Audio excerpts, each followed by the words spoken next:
Hi, and welcome to a new series in The Journey. Our goal is to change your life forever, to prepare you to live a life where God gets the greatest glory and where you get the greatest joy. We are trying to lay a foundation for you that will give you the big picture of why we are here and what God is doing. So far, we've discovered God's dream, giving us a glimpse into why the world is here, why humans are a part of it, yet that in and of itself is not a complete picture. And we will never understand the complete picture until we understand that there is one who does not want God's dream to be accomplished. There is a foe, an opponent, an adversary of God. And we need to understand what he is seeking to do as well. As a result, we're beginning a new series titled Satan's Dream. Our goal is to help you see that Satan also has a dream. And we want to recognize it and see how it affects you directly so you can overcome his attacks and live that authentic life. So, in order to discover this dream of Satan, let's start by asking a basic question. How do we know Satan exists, and do people even believe in him? In 2003, a Gallup poll was released in the United States which said that 20% do not believe in Satan and 12% are unsure. That leaves 68% of the population in the United States that do believe Satan exists in some way, shape, or form. Getting global statistics is very difficult since they don't have people going around and getting information from polls. But it would certainly be my guess that the percent of those who believe in Satan is far greater, much higher. So, does any of this give us any better understanding as to whether he exists? Well, actually no. Believing or not believing in Satan doesn't mean a thing. Even if you do believe in Satan, it doesn't necessarily mean he exists or he doesn't exist. Since this teaching is coming to you from a biblical perspective, we will be drawing our answers from the Scriptures. And of course, what it says is, whether you believe in him or not, Satan does exist. He is real, he is active, and he does have an agenda. And not believing in him does not mean he's going to say, "Oh, I'm sorry. You do not believe in me, then I won't bother you." But a better question might be, has Satan existed eternally? In other words, has there been an eternal struggle between good and evil? Have Satan and God been battling it out from all of eternity past, and will it continue on for all of eternity future? Again, we must take our answers from the Bible, and a quick answer to that one would be no. Satan has not existed forever and ever, and there has never been, nor will there be, an eternal struggle between good and evil. Well, where do we get the Scripture to back that up? It comes from the book of Colossians. For by him all things were created, both in the heavens and on earth, visible and invisible, whether thrones or dominions or rulers or authorities, all things have been created through him and for him.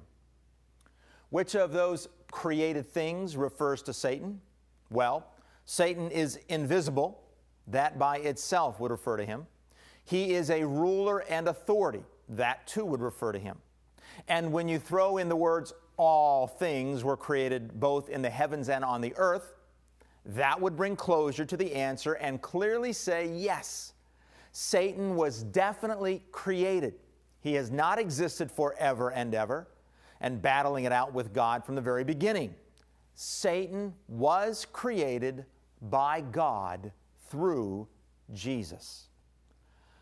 So, since he was created, is the Bible silent on it? Does the Bible give us any hints as to what went on in the creation of the evil one and how he fell, or if he was always fallen? I want to address this so you can fully understand his dream and know how to combat it. The scriptures are not too clear on specifically addressing the beginning of Satan. But most commentators would agree that there are two passages that address the creation and fall of Satan. I say most because the text does not overtly speak about Satan's creation. Those who study the scriptures in depth and teach it to others are assuming God is addressing the creation of Satan. Let's talk about those two passages and then you'll see why we make these comments. The first is found in Ezekiel chapter 28, and the second is found in Isaiah chapter 14. Let's look at the Ezekiel passage first. It is found in the 28th chapter and takes in verses 11 to 19. This is a passage just about all commentators would agree apply to Satan. Let me give you the context first. Ezekiel was born in a time when God was bringing a judgment on Israel because of her idolatry and sin. He did this partially through Nebuchadnezzar, who had already conquered Jerusalem and left a puppet king who was actually the uncle of the former reigning king. In going back to Babylon, he took about 10,000 of the leaders, skilled laborers, and soldiers. Ezekiel was one of those people who was taken off. 5 years after arriving in Babylon, God calls upon him to prophesy about the final fall of Jerusalem because the puppet king was still disobeying the Lord. This is the gist of the first 24 chapters. Ezekiel goes even further and basically says, just as God is going to judge his own people, God is also going to judge other nations. In chapters 25 to 32, God references 7 other nations that are going to be judged. One of them is named Tyre. Tyre was a neighboring nation that was a major trading center and traded largely by sea, but it did not have a corner on the market of trading by land because of Jerusalem. As Jerusalem was falling, the people of Tyre rejoiced, saying, "Aha! Now we can dominate in the area of trade by both land and by sea." God was not pleased with this at all, and therefore says, "I am against you, Tyre." This is what the judgment in chapters 26 and 27 are all about. Then something happens in chapter 28. There is another prophecy against the king of Tyre. But this one is very different. Let me explain. Instead of addressing the ruler of Tyre, usually referring to a king, he used the actual word king, which was very unusual for Ezekiel. The significance of this is highlighted when you see the content of the prophecy. So, why bring the change in titles? And what does God say to him or about this king? He speaks of him as having been in the Garden of Eden, having been a guardian cherub, having free access to the government of God, and having been sinless from the time he was created. None of those, of course, could be applied to a man. And since there was no other higher ruling king over the ruler already addressed, this would mean he is not addressing a man on earth. So, who could he be talking to? The only possible answer, in light of everything being said, being in the Garden of Eden, etc., could be Satan. Whoa, you might be saying. Is it scriptural to think that God would refer to Satan or talk about Satan through others? Well, actually, yes. If you'll recall in Matthew 16, verses 22 and 23, Jesus speaks directly to Satan while addressing Peter. God also speaks to Satan while addressing the snake in the Garden of Eden. There are many other references to God indirectly speaking to Satan. So, scripturally, it should not be unthinkable that God should speak to Satan through a king who did not exist. So, if this is happening, which many commentators agree is happening, then what does it have to say about him? Let's read the text straight through first and then dig into it verse by verse. Again, the word of the Lord came to me, saying, Son of man, take up a lamentation over the king of Tyre, and say to him, Thus says the Lord God, You had the seal of perfection, full of wisdom and perfect in beauty. You were in Eden, the garden of God. Every precious stone was your covering, the ruby, the topaz, and the diamond, the beryl, the onyx, and the jasper, the lapis lazuli, the turquoise, and the emerald, and the gold. The workmanship of your settings and sockets was in you. On the day that you were created, they were prepared. You were the anointed cherub who covers, and I placed you there. You were on the holy mountain of God. You walked in the midst of the stones of fire. You were blameless in your ways from the day you were created until unrighteousness was found in you by the abundance of your trade. You were internally filled with violence, and you sinned. Therefore, I have cast you as profane from the mountain of God, and I have destroyed you, O covering cherub, from the midst of the stones of fire. Your heart was lifted up because of your beauty. You corrupted your wisdom by reason of your splendor. I cast you to the ground. I put you before kings, that they may see you. By the multitude of your iniquities, in the unrighteousness of your trade, you profaned your sanctuaries. Now, let's look at some of the key things in these verses. Note in the opening verses that it refers to the king as having the seal of perfection, being full of wisdom and perfect in beauty. What does this imply? It means that Satan, some believe he was then called Lucifer, that was his name before the fall, was a perfect being. He was full of wisdom. He was perfect in beauty. There was no other spirit being more beautiful than him. God did not create him as a sinister, evil being from the beginning. No, Satan or Lucifer was on God's side. He was a good angel. On the day you were created, this again confirms what we looked at earlier in Colossians chapter 1, verse 16, that Satan was created. But what is key here is the idea that when Satan was created, he was instantly full of wisdom and perfect in beauty, perfect in every way. In other words, Satan did not grow or develop like us. He was instantly perfect. He was instantly beautiful. He never knew a lesser moment. From the beginning, he saw himself above all other spiritual hosts in power, wisdom, and beauty. It is also important to note that he never saw rebellion against God, nor the consequences of rebellion against God. Lucifer had no idea what would happen if anyone rebelled against God. Now in verse 14, we find that in this perfect state, Lucifer was given an exalted place in the government of God. We get this from the words holy mountain of God and cherub. A cherub was a spirit being who had the closest access into the presence of God and declared His holiness. Some believe cherubs were God's way of administering His justice. Therefore, they would be a part of the government of God. And if you reference holy mountain of God, you can find those are words that are symbolic of the place, or a place, where God dwells. So if Satan was a cherub, he was somehow involved in the praise and the government of Jehovah at the highest level, very close to God.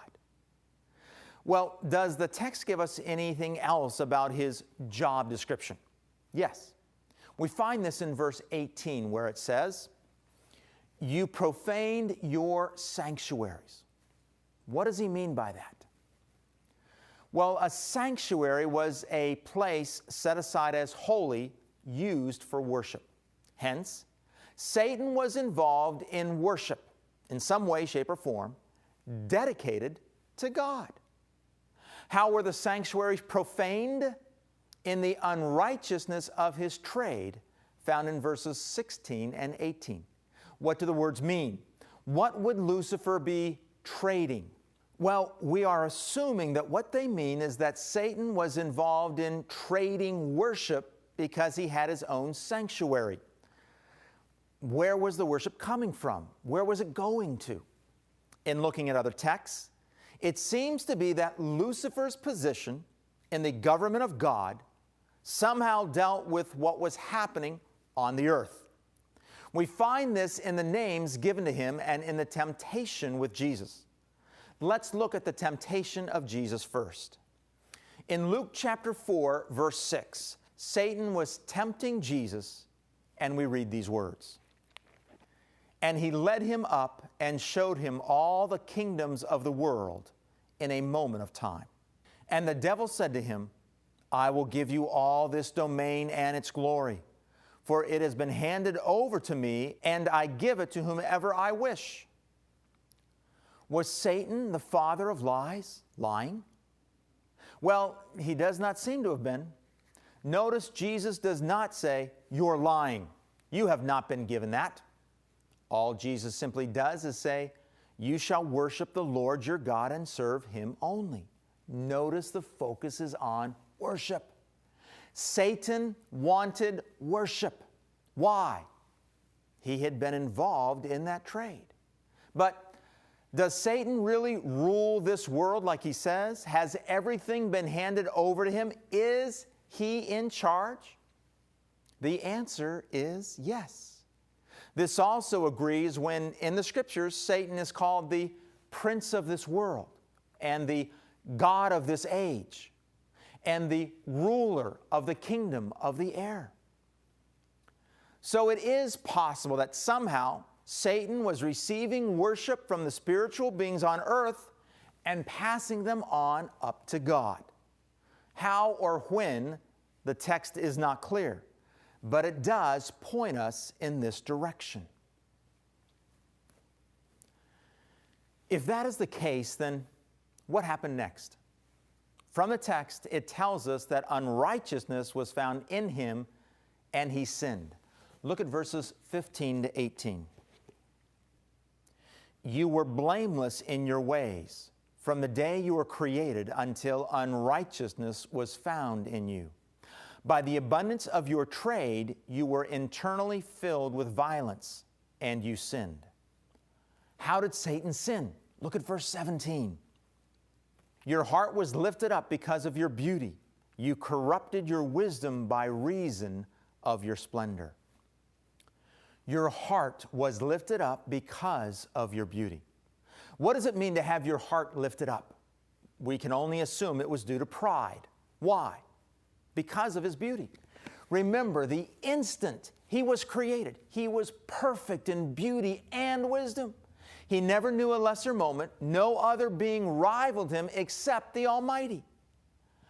So, what really happened? In today's words, it would go something like this. Satan was taking worship from spiritual beings below and passing them on up to God.